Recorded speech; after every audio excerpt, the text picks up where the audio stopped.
What we're talking about today is sacroiliac joint. I'm going to obviously talk to you a lot more about this during the course, but I thought we'd get a start on it now and try and. I'm going to show you the way I look at the SI joint rather than what most people do. I think it's easier if you treat it as an anatomical subject rather than a descriptive one, the way they do with muscle energy. It actually becomes easier to understand, and it makes more integrated sense as well. First off, let's get rid of the big diseases then.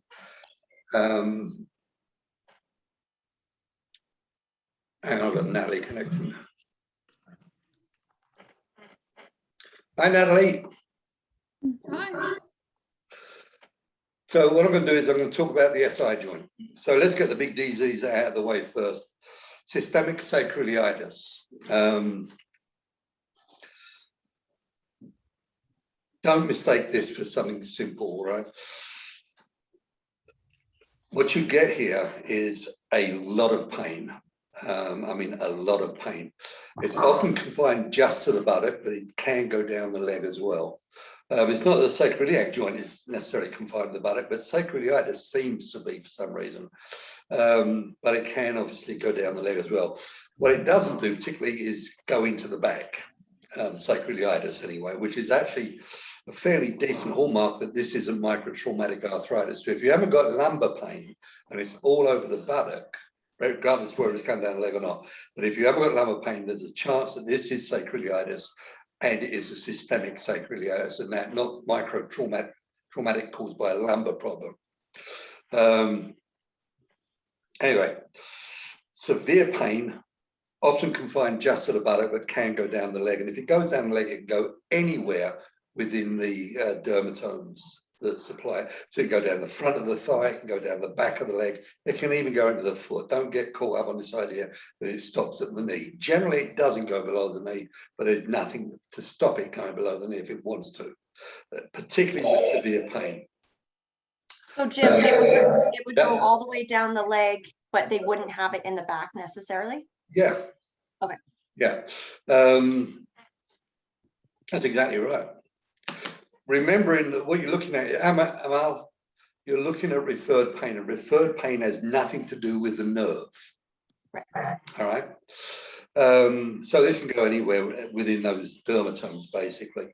Right now, I've got a sacroiliac problem, and I know it is because I'm getting some other stuff with it as well. And the referred pain I'm getting is actually in the front of the thigh, which it should be that unusual. If you look at Sherrington's law says that any nerve passing over a joint will innervate the joint. Well, over the anterior joint, the femoral nerve runs. So it's not surprising you're getting L3 referral from the SI joint. Mostly it's not, but it can be. Mine is. So you're going to find this in people who tend to get conditions that cause systemic sacroiliitis. So ankylosing spondylitis, and this is in men and women.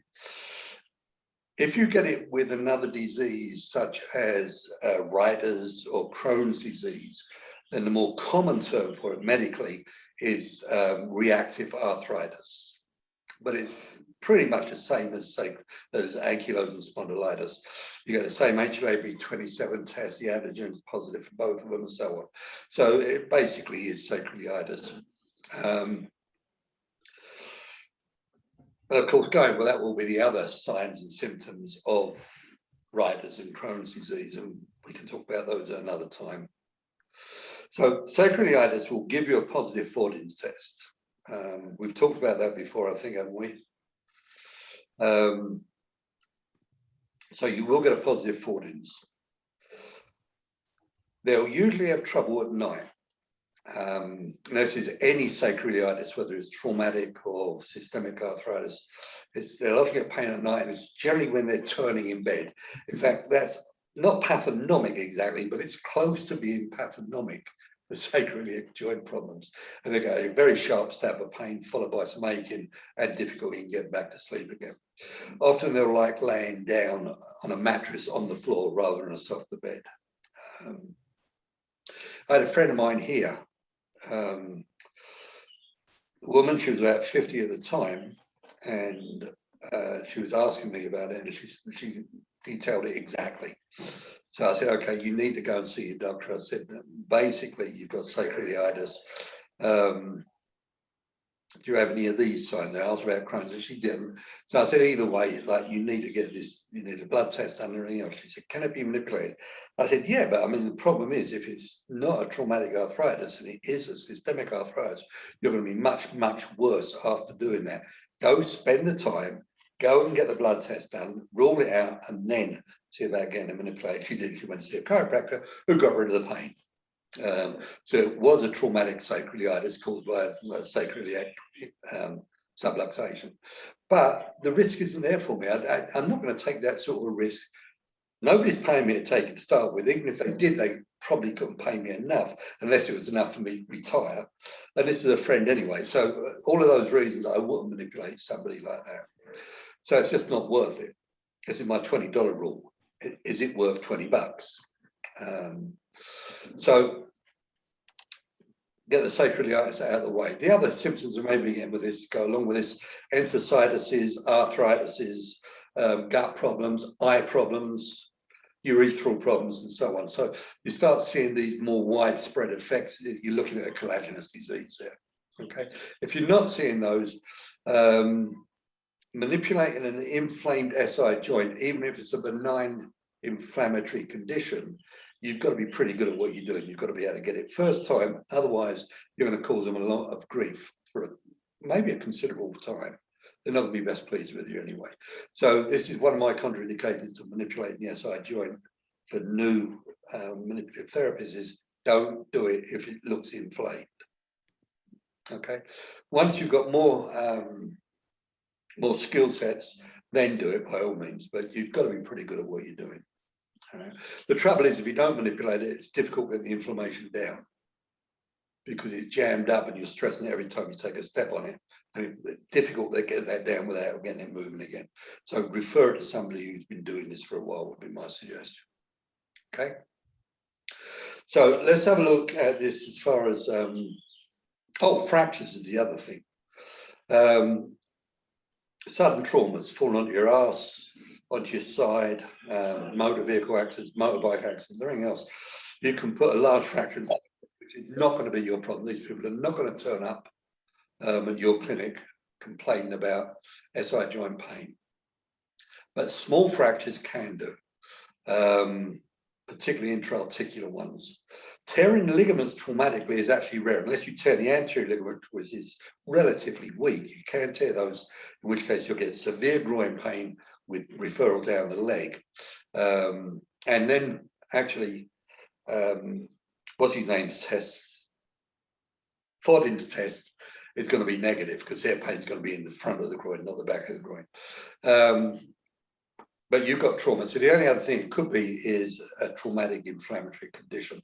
But the difference will be an immediate onset of severe pain, as opposed to the traumatic arthritis. The worst of the pain will come a few hours later, maybe the next day, as the inflammation makes itself felt. Is that okay? Apart from that, really what we're looking at is subluxations, almost entirely. So there's no good age limit for this. You see less subluxations as the patient gets older, but mine, I'm pretty sure mine is a subluxation. I'm 72, coming up to 72. I'm pretty sure this is a subluxation. I just can't trust anybody. I don't know anybody to manipulate it, so I'm not letting anybody near it. So I'm doing it with aspirins, and that's doing okay. Just take 5 at night and I'm good. But it does drop off as you get older, and it drops off as you get younger, unless you're an idiot athlete as a kid, in which case you degenerate in your body, so you can expect to see this. Also, childbirth doesn't help. Childbirth doesn't really help anything. All right, society, bodies, anything. It's a bad thing to do. So, but it will. It's not directly traumatic. I mean, basically, you're going to release relaxin and everything else. And the relaxin gets absorbed pretty much after you finish breastfeeding. a little while after that, but that's when it starts to resolve when you stop breastfeeding. But if you injure it during that time, then it will sublux, or it can sublux. And if the subluxation is still there when the relaxing's been resolved, now you're in trouble. Trying to get that thing unjammed when it's all tight is not the easiest thing in the world to do. You can do it on normal subluxations, not postpartum or peripartum subluxations, but on normal subluxations, because there's degeneration in the joint, so there's room to move the joint and relax it when you manipulate it. But this is a healthy joint that's just been nudged out and then tightened up. So you've got no room in there. This is not degenerative. There's no narrowing of cartilage or anything else. So this thing will jam up and stay jammed up. It's really difficult to move that. So if you are treating pregnant women and one of them does have an SI joint subluxation, your best bet is to try and manipulate it pretty much as soon as you can. Otherwise, you're going to get reflex inhibition. You're going to lose the stabilizer of the SI joint, and then it becomes more of a degenerative problem after that. So manipulate as soon as you can. I don't think you have to worry about bothering the fetus or the embryo, but manipulate as soon as you can. Right? You might want to explain this though to the patient. All right. The problem with manipulating the lumbar spine or the SI joint during pregnancy isn't that you're going to speed up the pregnancy, make it premature, or cause an abortion. It's if you could actually cause miscarriages with manipulation, people would be making a fortune doing this as an abortion service. The fact that they're not tells you can't. But if they coincidentally miscarry while you're doing this stuff, you know who's going to get blamed for it. All right, so it's a major conversation you need to have with the patient and with the physician, probably. I'd be reluctant to do it just because of the blame game going on. Okay, so let's have a look at degenerative. Oh, let me just say this about the development of the joint as well. This joint does not fuse, all right? There's still myths about this now. Don't know if there's still teach. A lot of people still teach this, is that in old age, this fuses up. It doesn't. It fuses with disease. Infectious arthritis is blood in the joint, ankylosing spondylitis. These sort of things can fuse a joint, but it's a disease process. Degeneration doesn't fuse it. It definitely tightens it up. So if you look at the joint, let me just show you this picture. If you look at that facet there, it's all about stability. But basically, if you look at that central ridge there, there's a ridge and a furrow system. I can never remember which has got which, but there's a central ridge or a furrow, depending on what joint you're talking about, runs that way. And then it dips away. So you get this ridge and dip, and then there's a reciprocal service that goes with it. So they fit like that. Now, it's not an exact fit, but it's good enough for that. There's also ridges that run along it horizontally this way. And all of those lock together. Plus the fact, if you look at this, you've got a bilimbic shape here. This and this. And it makes this joint extremely difficult to glide. All right, it's like a train running down non-parallel tracks. It can't go very far before it jams up. So you'll hear theories about it moving along the inferior arm of the superior arm. And it's almost impossible for it to do that. Actually, let me do this because I can do it on this one. Where's my drawing? So for me to move along there, it's got to move along there.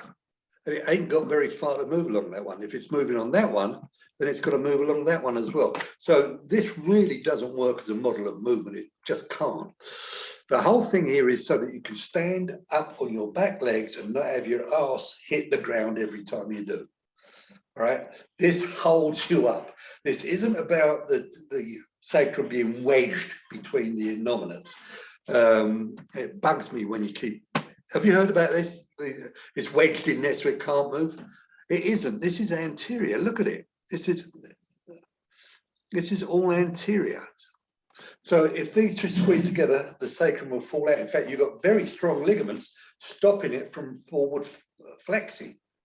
So the whole thing is based on very, very strong, short, powerful ligaments.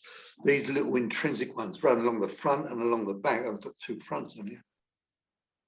And along the back, posterior ligaments. These are big, strong ligaments, and this wedge shape of this surface limiting gliding. So this can't shear, or it can shear, but it can't move under that shearing force. It cannot translate. So obviously the question is, how the hell does it work then? If it can't move, what allows it to work? It's an unusual joint.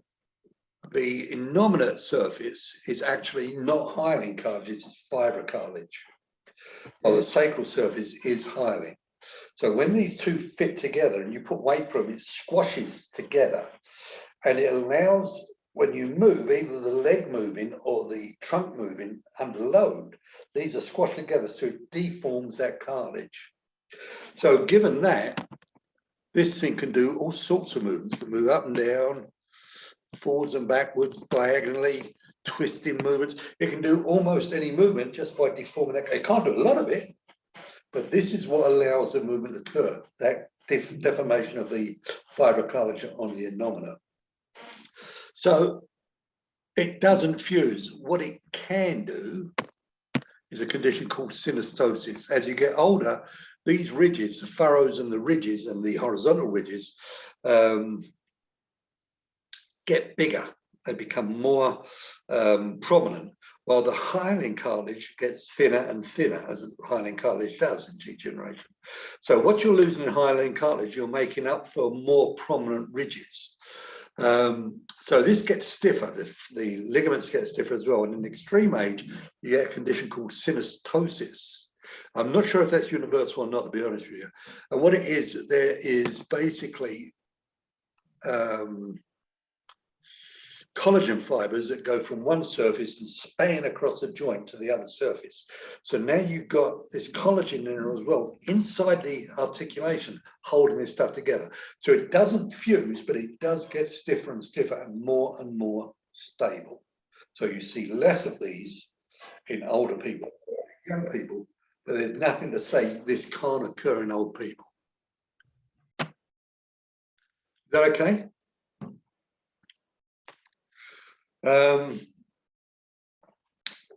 So we're going to look at the SI joint.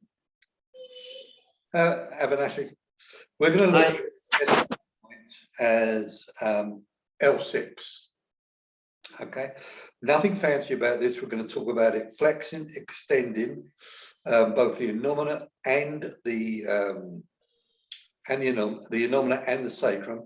We're going to talk about one side flexing and the other side extending. So the movements are exactly the same as the lumbar spine. It flexes and it extends. If one side flexes and the other side doesn't, or extends, then you get rotation and side bending, or side bending and rotation, whichever one comes first. So this is moving exactly the same way as the lumbar spine does. And that's the way we're going to look at it. It makes life a lot easier. So if we go back to where we were, and we'll look at this one. We'll get rid of that. Okay, so flexion and extension. All right, no different from a spinal bone. Flexion is an anterior rotation, and extension is a posterior rotation. So given that orientation, we've got it flexing and extending, doing that. And of course, the axis of movement is going to be somewhere in that area there. There's different theories about this, and it doesn't honestly matter. Some people will say the axis of motion is there, some will give it elsewhere. Bonaire is interesting because Bonaire's tubercle was discovered by Bonaire, and it's where the short posterior ligament, the really big, strong ligament, attaches, and it sits about there. And if you're going to discover a tubercle, you might as well give it something to do. So this is the axis of rotation as Bonaire sees it. I've got no problem. It doesn't matter to me which one of those movements it is. It's actually not a pure movement anyway. It's a squishy movement of the joint surfaces. So That's what you got. Now, if one side flexes and the other side doesn't flex or extends, I'll find something I can hold a bit better. So if that's your sacrum, if one side flexes and the other side doesn't, it does that. Yeah, so that movement. So this is the anterior face of it there. You're looking at the anterior surface of it there, and it's doing that. So the right sacrum is flexing on the right innominate that way. What you're seeing is rotation and side bending. So the axis of that motion for the osteopaths, and it's a reasonable one for us, but I'll come back to it, but the axis of motion for that would be diagonally across that way. So it rotates around this diagonal axis. So let me see if I can put that in. This is the axis here. We'll just put it inside the joint there and there for flexion extension. If we look at it this way around, if this side is flexing over here, then it's going to turn it to the left. Yeah, the right side will go forward and turn left. So the axis of that movement will be that. And the rotation is going to be around that axis. Is that all right?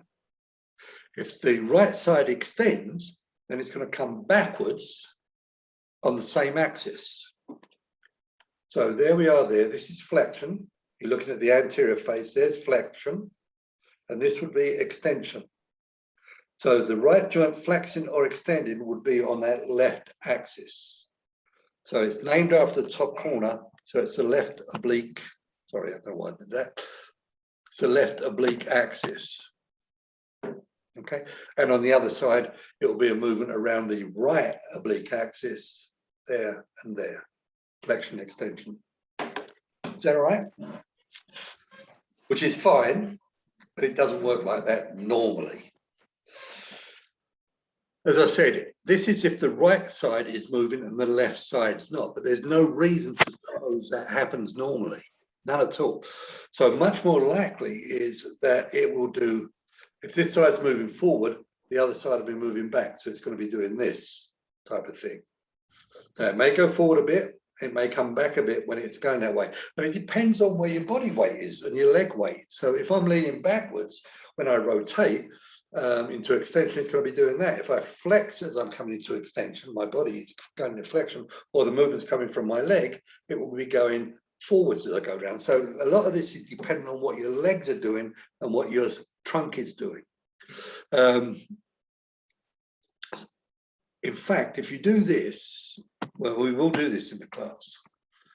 We will palpate, and you can take palpation for whatever you want, but we're going to palpate there and there.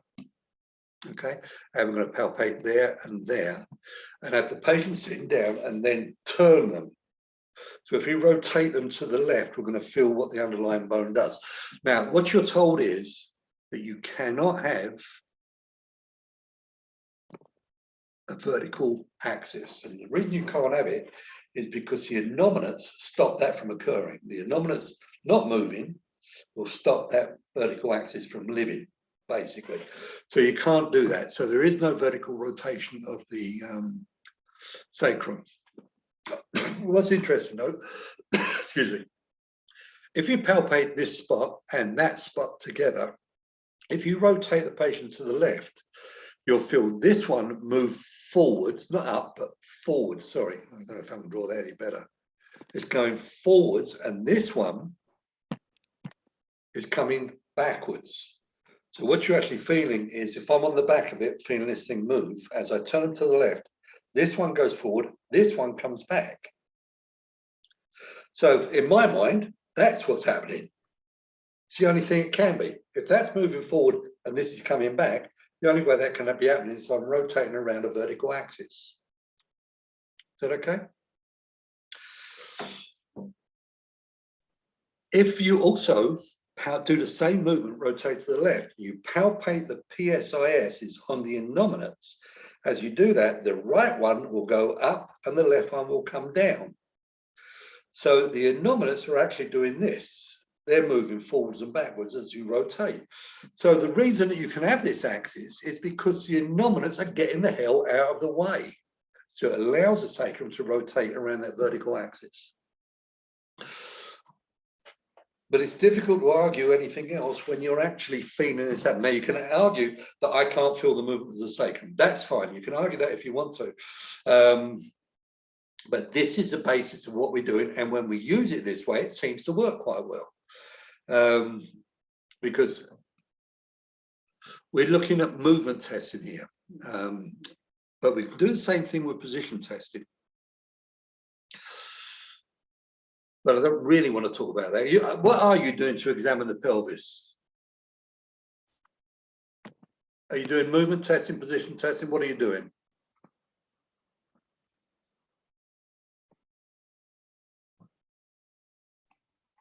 I don't mind who answers me. Movement testing. So you put your thumbs up and have a move and feel the movements, Karen? Okay, well, I shouldn't be getting any argument from you. Natalie, what are you doing? I just palpate. The position? Yeah. Okay, let's talk about that in a minute. Tulu? Yeah. What are you doing as far as examining the pelvis is concerned? I do both palpation and position testing. Okay. Who else we got in there? Forgotten. Harsh? I would mostly do is palpation. For position? Yes, mostly for position. Okay. Now I did this in the late 70s, and we took courses from the osteopaths who came up to Vancouver to teach it. And so this is where I learned muscle energy stuff from. Your problem is you have no idea what the resting position of that person's pelvis is. None at all. So if you palpate, I'll give you a universal picture of the asymmetry. Has anybody ever found a symmetrical pelvis? Where the ASIS is a level, the sacrum's sitting, there's no asymmetry to the pelvis. Has anybody ever found anybody like that? I've seen one person.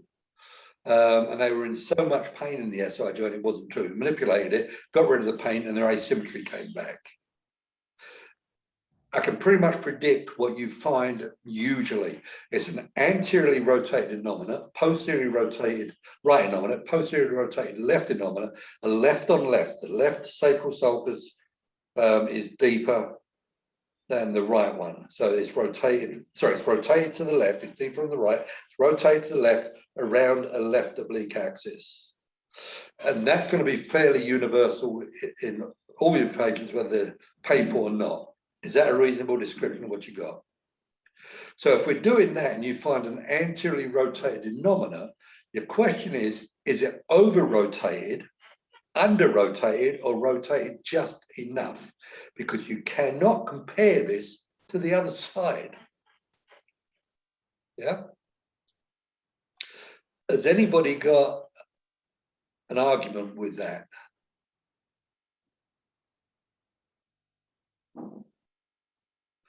If you don't know the normal starting position of the pelvis you're examining, then it's really difficult to talk about it being abnormal or normal. Movement testing is okay, providing you've taken out all of the lumbar problems, or at least try to accommodate for them in your testing, and you've equalized leg length. If you haven't done those two things, then movements become an issue because they're affected by muscle tone. A lot they're affected by muscle tone and also by leg length. A subluxed SI joint, a lumbar sacral joint, for example, that can't extend, is going to limit the extension when you palpate the sacrum, trying to make it extend. So both of these ways of testing the SI joint really do take a lot of thought. On the other hand, if we do passive mobility testing, we're fine. We may have an asymmetrical pelvis, but we're not looking at the amount of movement the patient has, but the end fill on the passive movement test. And the end fill is either normal or it's abnormal. If it's abnormal, then we've got a joint problem. If it's normal, we don't. Is that all right? So the reason I'm talking to you now about kinetic testing is I'm trying to get across to you what normal movements are, rather than as a means of testing this. Now, what I said to you was that we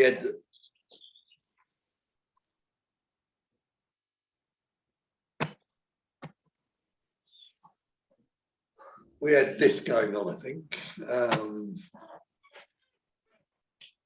I said to you that if this joint doesn't move and the right side comes forward, then you get a rotation around a left oblique axis. Normally that doesn't happen, because if that side goes forward, the other side's coming back. So you end up with rotation. It can be posterior. If I'm in lordosis, it'll be an anterior rotation. If I'm in kyphosis, it'll be a posterior rotation, yeah? But nonetheless, the axis is pretty much perpendicular to along the long axis of the sacrum. Is that okay? So it'd be this. You'll be rotating around that. But what might happen is that the sacrum may be in that position there, or in that position there, and then it flexes and extends around those axes, or rotates around those axes. You okay? But if this joint can't move, if the left joint cannot move, then now we've got an axis, and this oblique axis is now abnormal. So when I try and move now, what I get is rotation.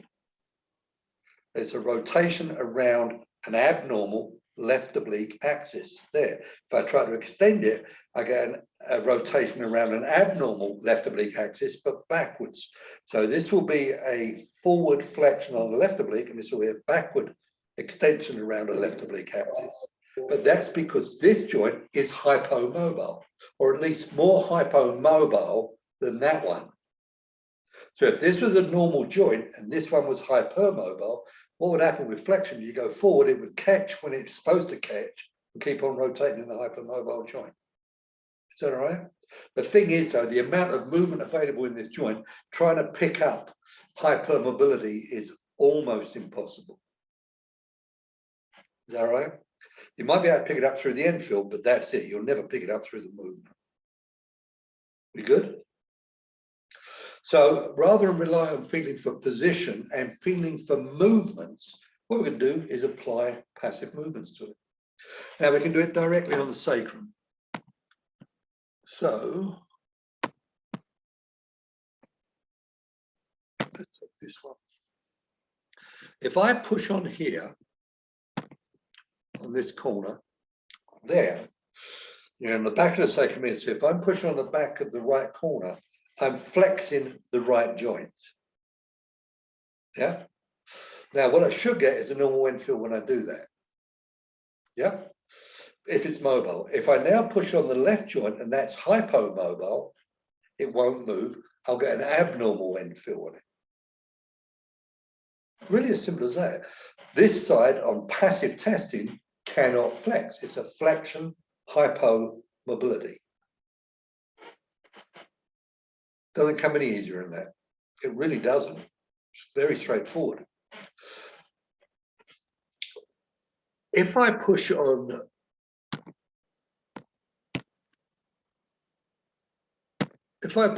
this, the lower back corner of the sacrum, then what it's going to do is, if it goes forward, it'll feel normal. If it's what you're doing is pushing this one forward, so you're bringing this one back. Okay, so I'm now, if I push the bottom left-hand corner, I'm bringing the right-hand corner back, and it should feel normal if it's mobile into extension. If it can't move into extension, bang, I'm pushing along that axis, that same axis we talked about before, but on the other end of it, and it won't be able to come back, and I'll get an abnormal infill. So I can test flexion on this side by pushing there, and I can test extension on that same joint, the right joint, by pushing here. Jim, Yeah. when you're testing that and you're feeling the infield, are you also like, will they tell you, oh, that's painful, and No? Not necessarily. Okay. As often as not, you'll be tested, as often as not, you'll be manipulating an asymptomatic joint. Okay, What it's going to do is stress out often the lumbosacral junction. right. Okay, It can stress out the other joint. So the pain may or may not be in that SI joint. Okay. They may well be coming in with a negative Fordin's test, or at least negative for the subjective Fordin's, where you say put your finger on where it is.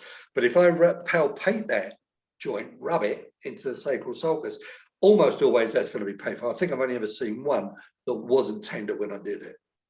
All right. It may not be terribly tender, then you have to compare it to that side carefully. You can't afford to rub harder on that side than that side, yeah. But it's usually objectively tender, and what they're complaining of is pain up higher than 14's point. But no, you're going to be manipulating joints that are asymptomatic, just to get the stress over everything else. Pure Enfield. So what you've done there is you've tested flexion extension on a joint that can only flex and extend. That's it, you're done. That's not quite true, and I'll come back to it in a second. But as far as physiological subluxations, you're done, it's finished. Yeah. Now I can also test flexion extension of the SI joint via the innomina.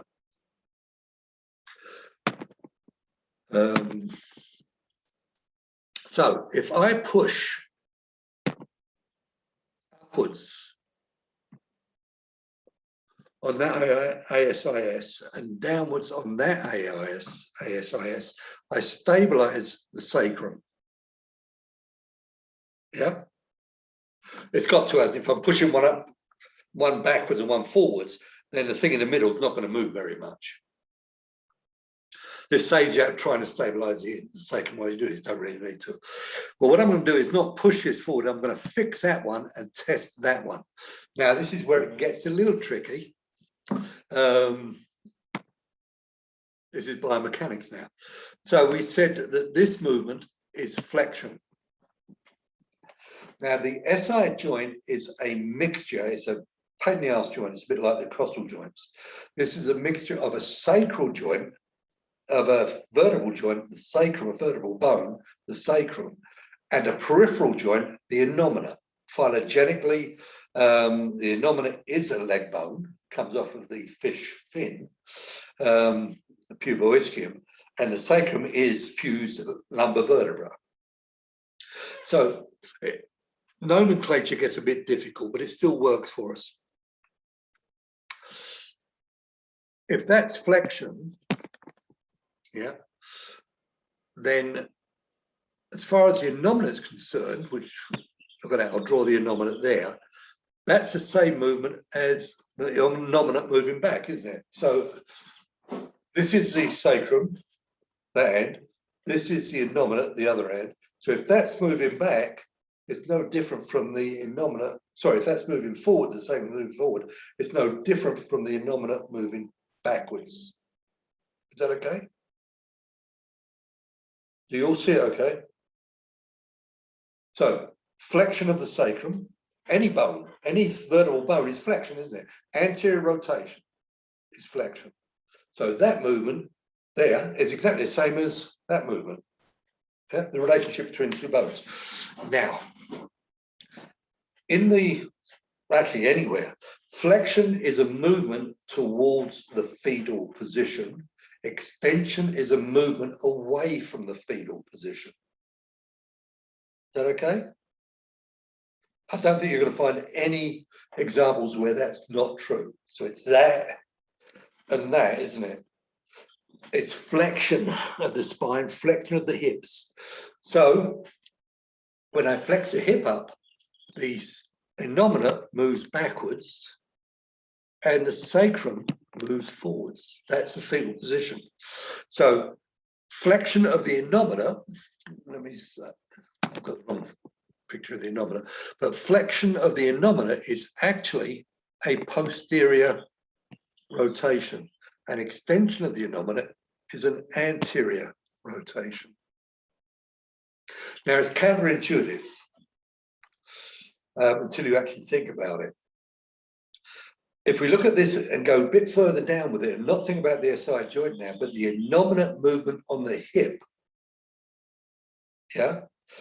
When you look at peripheral bones, you name the movement or the position of the joint after the movement or position of the top bone.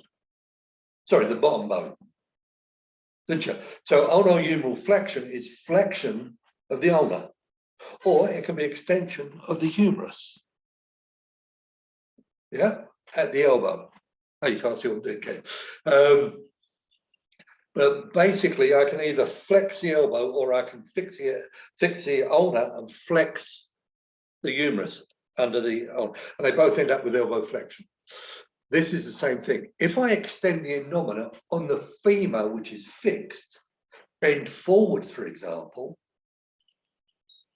yeah, touch my toes, then the innomina is anteriorly rotating and the hip is flexing.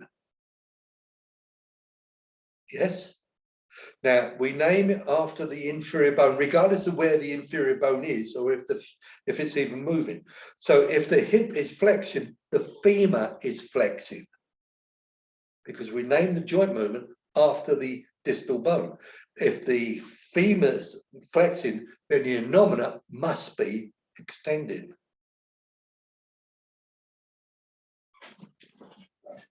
I can't see it, but if I'm standing up, all right, and I bend forwards there, the hip's flexing.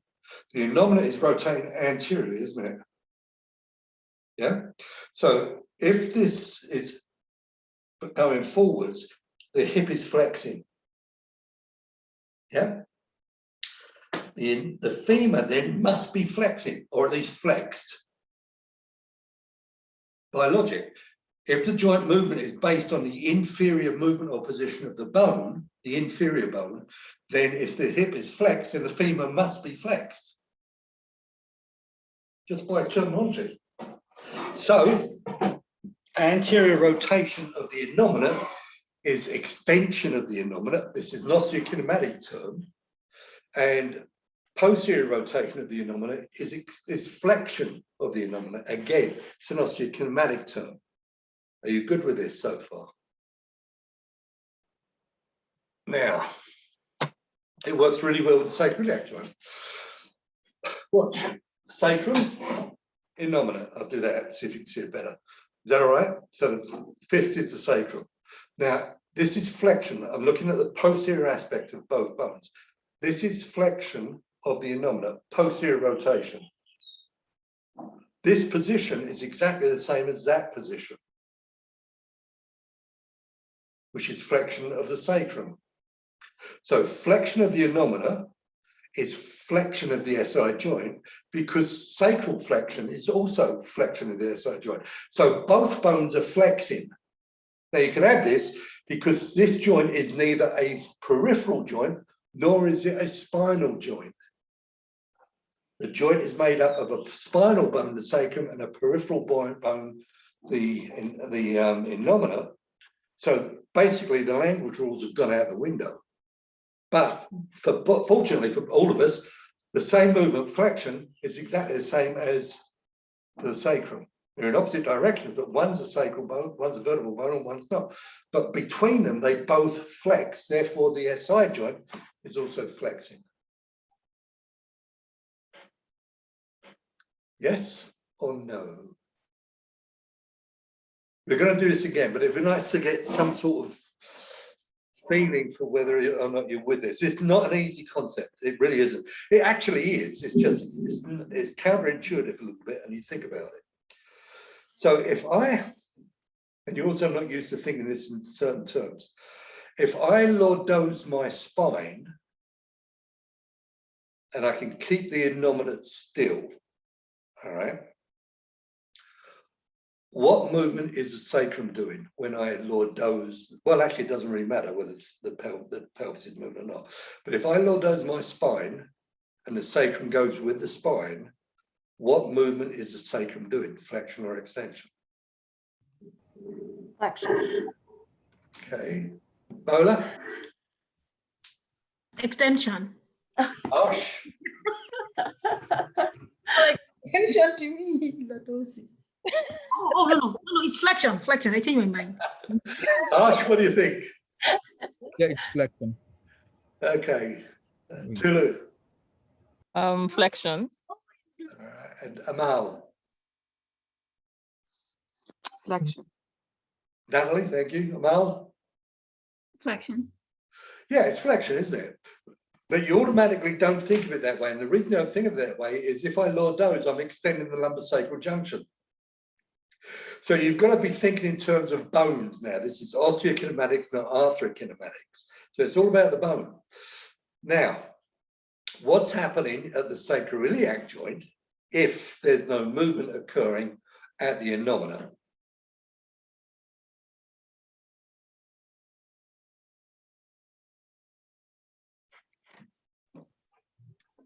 It would be flexion, wouldn't it? Because you're going off of the movement of the sacrum. Yeah, of course, what happens is the innominates move with the sacrum. Yes. But they if will I go lordoze, back. the whole pelvis goes forward. But where's the movement being generated from? It's being generated from the spine. So the sacrum has to move first, and then the innominate's taken with it. So the first movement is the sacrum, there's your flexion, and then they move together. So that first part of the movement has to be flexion of the SI. And when we look at this, we'll look at some kinetic testing. When you do a kinetic test for standing flexion, generally speaking, I think you've probably been told to put both thumbs on the PSISs, haven't you? Then you look to see which one goes the highest, and that's a dysfunctional one. Is that okay for everybody who's doing this type of testing? It makes absolutely no sense whatsoever, none at all. If you imagine that I could drive a nail through the right SI joint, so I pin the innominate to the sacrum, and then I have you bend forward while I'm palpating both sides, all right? Then that happens, and then this one stops moving. How does this right one get higher than the left one?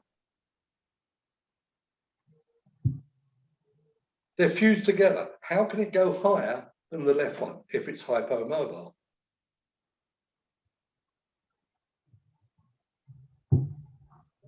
It can't do. Try doing this when you get a patient. Palpate the PSIS on the right, put your thumb on the upper corner of the sacrum on the right side, and then have them bend forward. And we'll do this in class and you can see it very clearly. But what will happen first, as they bend forward, if you watch this, you'll see this. And normally, this is what happens normally. The sacral thumb would go up, and then the innominate thumb goes up past it. Now think about it. This makes more sense than anything else. The spine is initiating this movement. So the spinal bone is going to move before the innominate bone. Now the innominate bone isn't moving on the spine, it's moving on the hip. You've got a lot of flexion available to you, so it goes past the spinal bone. That's what you should see normally. So if this thing is only reaching the sacrum, it's hypomobile. It's got to go past the sacrum. Yeah. Otherwise, none of this makes any sense at all. So what I can do as far as testing flexion and extension here is I can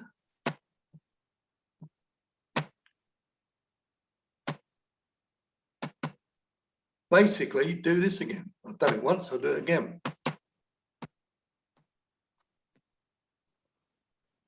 All I need to do is basically fix this, fix that, push this up. And what I'm now doing is testing flexion of the left sacroiliac joint. Is that all right? And then I reverse the stabilization, fix that side, and test that. So I'm comparing flexion on the left with flexion on the right. And again, I'm looking for abnormal enfields. These enfields are right on the surface. This is so easy to do. The enfield is right there because there isn't much movement in the first place in this joint. So it doesn't, it's not like shoulder where you have to take it all the way through the range, then feel for the end of it. This thing is right there. In fact, if this is sublux, you've got no movement available in that direction. If this is sublux into extension, you have no flexion. So it's right on the surface. All you've got to do is be sensitive for it. This, if it's sublux, will give you a jammed end field. If it's hypertrophied capsule and ligaments, then it'll give you a stiff end field. Yeah? And basically, for extension, I fix that side, push this one anteriorly, so they land on their back, and you're doing this with them. And then basically reverse it again, fix that, and push this one forwards. So I can check flexion and extension.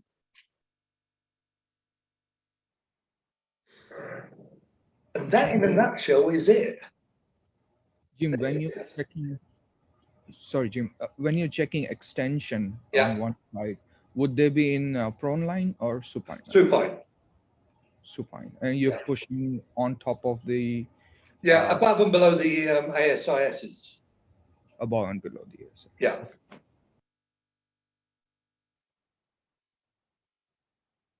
Thank you. Is that okay? Now, there are refinements to this, and I might as well talk about them now. But in a nutshell, that's it. We can talk about up slips and down slips, but these are your predominant subluxation. It's flexed or is extended. That's it. And I can test both joints both ways. So I can test through this, and then I can actually palpate, get them prone, and do my pressures over the corners of the sacrum to check the same movements. On a good day, this test should be positive for the right joint. Then when I come on to the sacrum, that will also be positive when I push through that, testing that joint. Is that okay? Now, there is a conjunct rotation with these movements. Go away.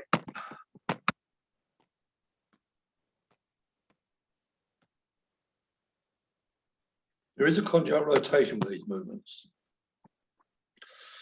And it's got to do with, well, it occurs when you're walking as well. So if I'm taking a step forward, I've got my right foot planted and I'm going over my right foot, right? Go over the planted foot. Then this thing will go into extension. It'll come forward, it'll go into anterior rotation. When it does that, the conjunct rotation of this is for the innominate to medially rotate. So this is a conjunct rotation. If these are innominates, as it extends, it will medially rotate as well. All right. So medial rotation is the conjunct rotation of extension. Now, if I put it in terms of the osteopaths, which makes it really difficult, inflaring is the conjunct rotation of anterior rotation.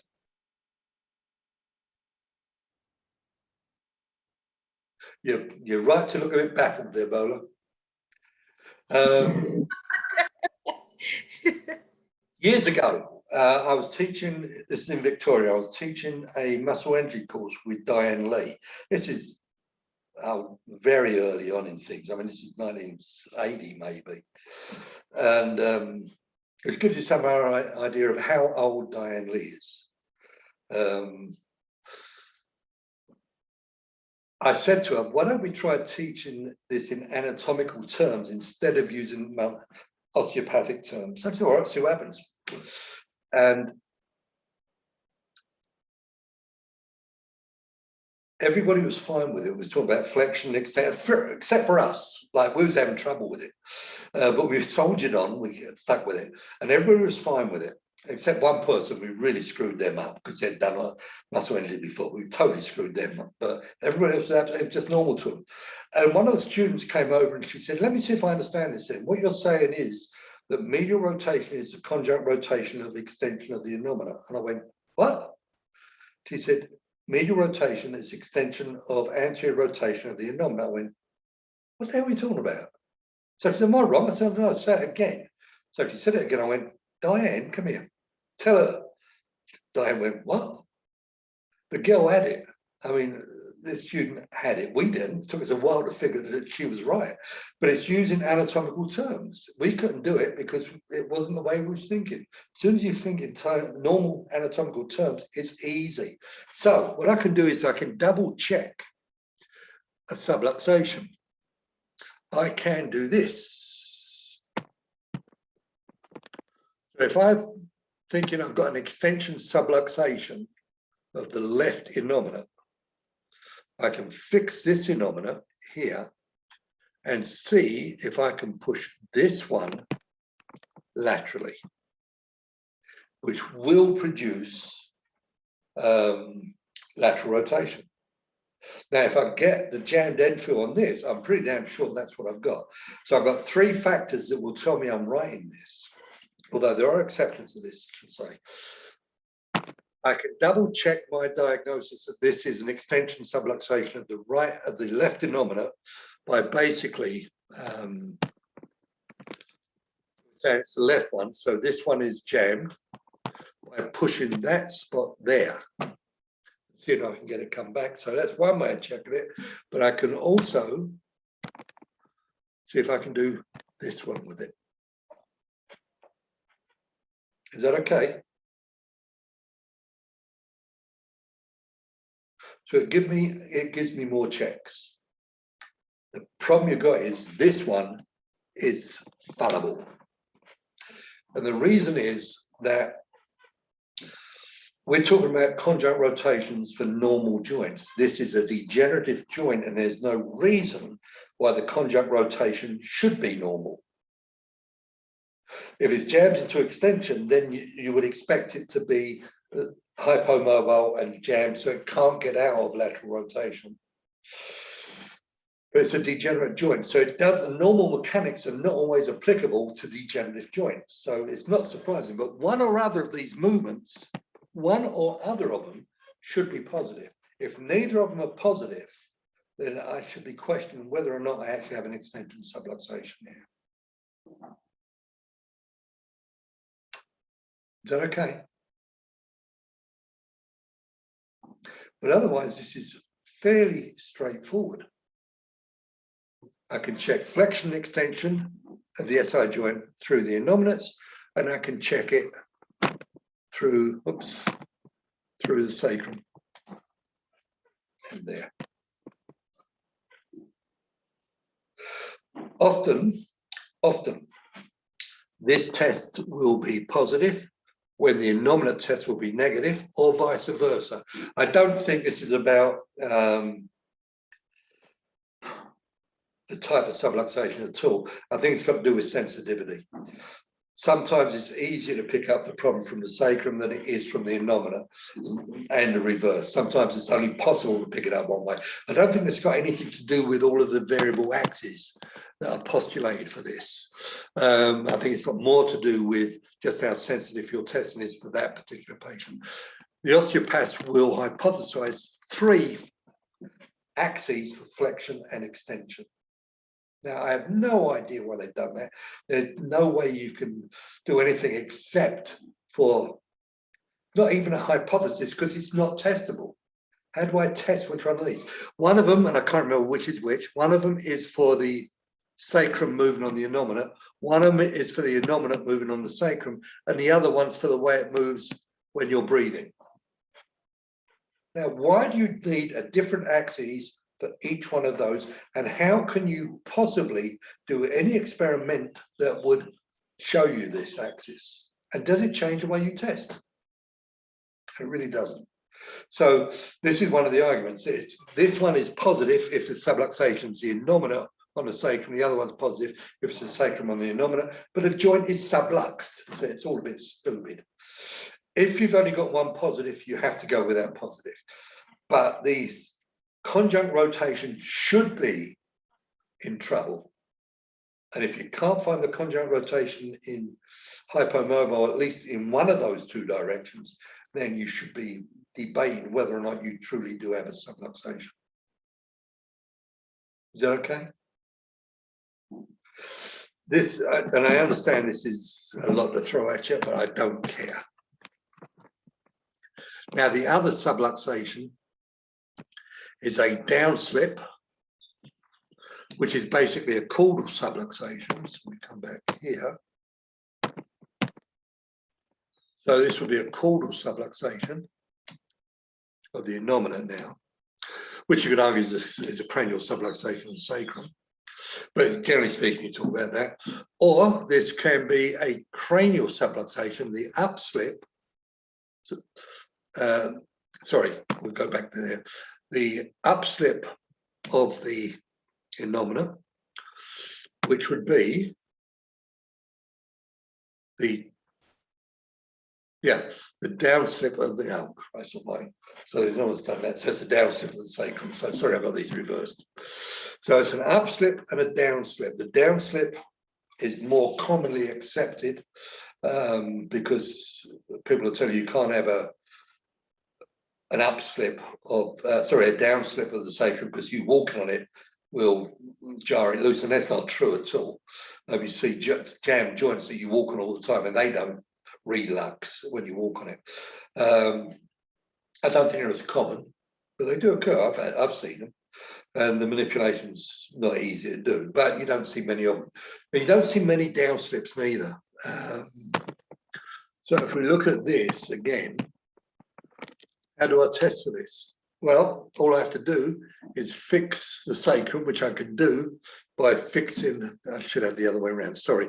If the patient's laying prone, I don't want to mess you about, but basically, if the patient's laying prone, I fix one side by pushing down on the PSIS on one side, and now come onto the PSI on the other side and push it up. So if the left one is sublux downwards, it's a down slip, then I won't be able to push it up. I'll have an abnormal Wenfield when I push it up. Now, this one is a non-physiological subluxation, so it can jam up most of the other movements or make them feel jammed up. So pretty much all of your kinetic tests are going to look positive, but this is where you get the bad infill. They're not common. They're not common. I remember years ago when I used to be in BC, we used to have a meeting every month. Anybody who wanted to meet in Langley Hospital. And then from there we'd go to the pub, and then that's where the real talks started. I remember Cliff Fowler saying to us once, he said, how many upslips have you seen this week? None. You're all missing them. I've seen at least 8 this week. What the hell are you talking about? Oh yeah, he said they're really common. So we let it go for a bit, and then a couple of months later, within a couple of months, all of Vancouver was seeing upslips, all the downslips, all the time. I know they're just coming out of the woodwork. And then we had another meeting, and Earl Pebble went, here, have a beer. He said, but don't drink it. So he put it on the counter. He said, tell me the level of that height. And Cliff went up there and put his fingers on the glass height. He said, well, the right side's higher. They're all right upslips. The right side's higher. And he said, yeah, you need some new glasses. So he's actually got his fingers on the glass and he's seeing this is higher. So what was happening was he was doing this with it. But all of Vancouver started to see upslip after upslip after upslip after that. Very easily led, especially when we've just started doing this stuff. But it's all about Enfield. They're not common. The flexion and extension ones are common, and it may be that subluxation of the SI joint, pain from subluxation of the SI joint might be as high, well, one study anyway says it's as high as 13% of all low back pain comes from the SI joint. Probably, and I would say almost certainly, there are a lot more asymptomatic subluxations than that. But pain sourced from the SI joint is apparently not rare. By any means, 13% is not rare, but it's not the most common cause of back pain. But they do sublux frequently and cause back pain. All right, so we'll be doing that. Once you get out of this idea of position testing and movement testing, and you concentrate on passive mobility testing, this gets so much simpler. And you only think of 2 movements, flexion and extension, and you're done. It's that easy. Okay. Do you have any questions there?